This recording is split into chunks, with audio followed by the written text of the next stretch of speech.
ఏదైతే Velpur post office వద్ద వృద్ధులతో అట్లాగే వికలాంగుల పెన్షన్ అట్లాగే వృద్ధాప్య పెన్షన్ తీసుకున్నటువంటి వృద్ధులతో ఉప సర్పంచ్ గారు అట్లాగే వేల్పూర్ ఎంపీటీసీ మొండి మహేష్ గారి ఆధ్వర్యంలో వారందరం కూడా కలిసి వేల్పూర్ పోస్ట్ ఆఫీస్ సిబ్బందికి వినతి పత్రం ఇవ్వడం జరిగింది.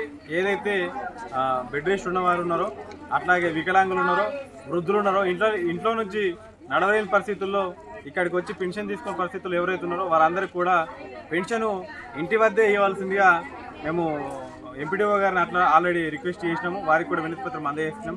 అట్లాగే గ్రామ పంచాయతీ సెక్రటరీ గారికి వినతి పత్రం అందజేసినాము. అట్లాగే పోస్టు సిబ్బంది కూడా వారి పోస్ట్ మేనేజర్ కూడా వారితో ఫోన్లో మాట్లాడి వారిని సంప్రదించడం జరిగింది. కావున ఈ ఇబ్బంది ఏంటంటే ఎవరైతే ఇప్పుడు అక్కడ నుంచి ఇంటి దగ్గర నుంచి వచ్చి ఇక్కడ వెయిట్ చేసి ఇక్కడ కనీస సౌకర్యాలు కూడా లేవు, ఏవైతే మూత్రశాలలు కానీ కనీస సౌకర్యాలు వాటర్ కానీ ఎండకు నీడ కానీ ఎటువంటి పరిస్థితులు సౌకర్యాలు లేనందున పోస్ట్ మేనేజర్ గారికి వినతి పత్రం ఇచ్చి వారికి వచ్చే నెల సంది ఎవరైతే ఉన్నారో దాదాపు 200 నుంచి 300 మంది వరకు వేల్పూర్ గ్రామంలో వృద్ధులు అట్లాగే వికలాంగులు ఉన్నారు. ఇక్కడి వరకు రాని వారికి ఇంటి వద్దకు వెళ్ళి పెన్షన్ ఇవ్వవలసిందిగా తమ సిబ్బందితో పంపిణీ చేయాల్సిందిగా వారికి వినతి పత్రం ఇవ్వడం జరిగింది. వారు కూడా సానుకూలంగా స్పందించినారు.